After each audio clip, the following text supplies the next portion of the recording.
Have you ever been able to tell the difference between seasons?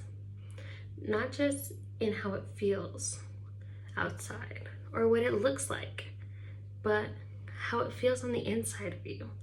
For example, during the summer, we tend to be more positive. We see influencers on social media, influences to be positive about our bodies, family, friends, and life in general. It gets us excited. It makes us want to put effort into things to be the best version of us possible. Majority of the time, goals are made during this time, academically, physically, emotionally, mentally, and financially. However, for majority of us as well, once winter comes rolling in, we tend to take a step back.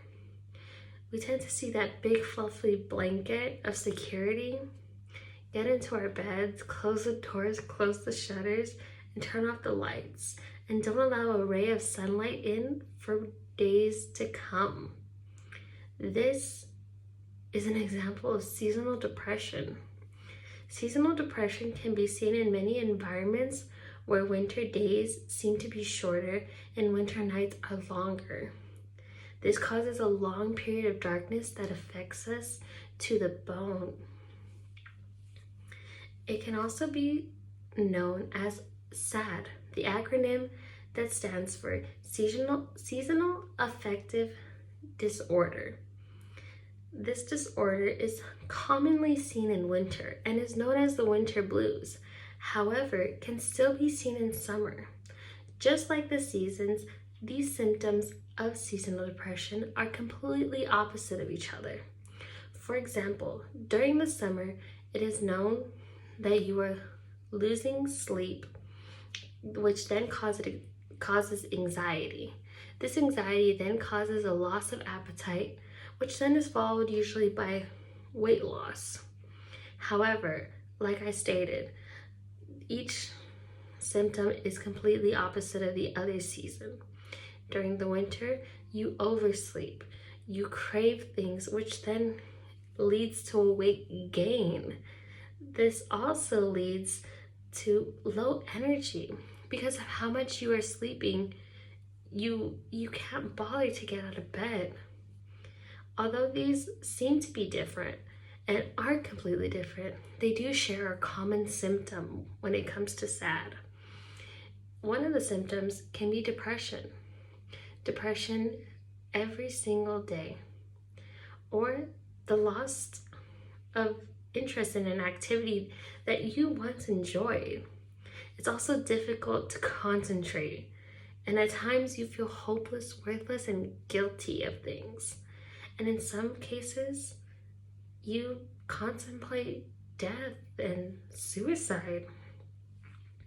However, I'm here to tell you that there is a way out. There's a way to get help. And within this, I will explain light therapy. Light therapy is most commonly used in Alaska. It is seen as a light, a very large light that gives off the vitamin that the sun would, which is vitamin D. The community in Alaska loses about a month worth of sunlight during the winter. So Alaskans use these lights in order to keep themselves happy, in order to keep them from going through a seasonal depression.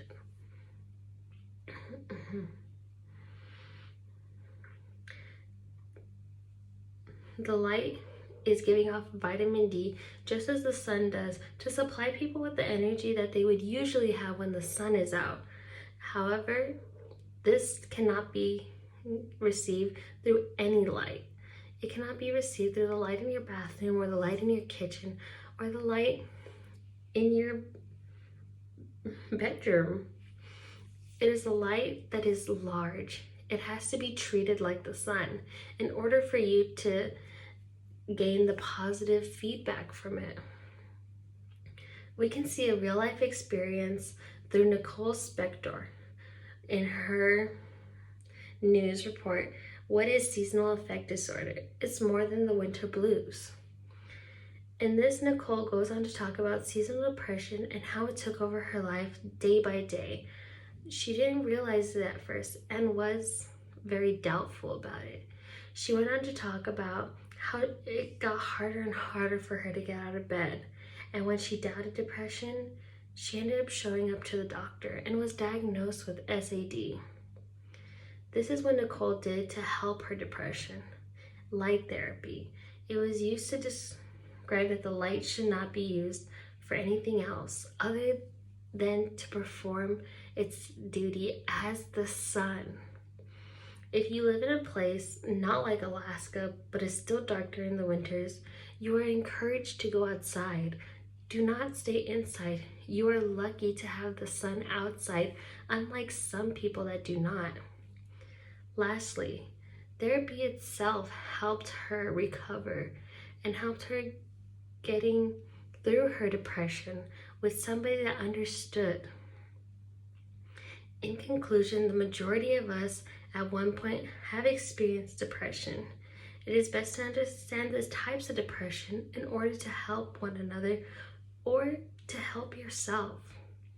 SAD is a type of depression that is caused by temperature, light, and weather rather than anything else. We can help find many ways to help ourselves physically and mentally.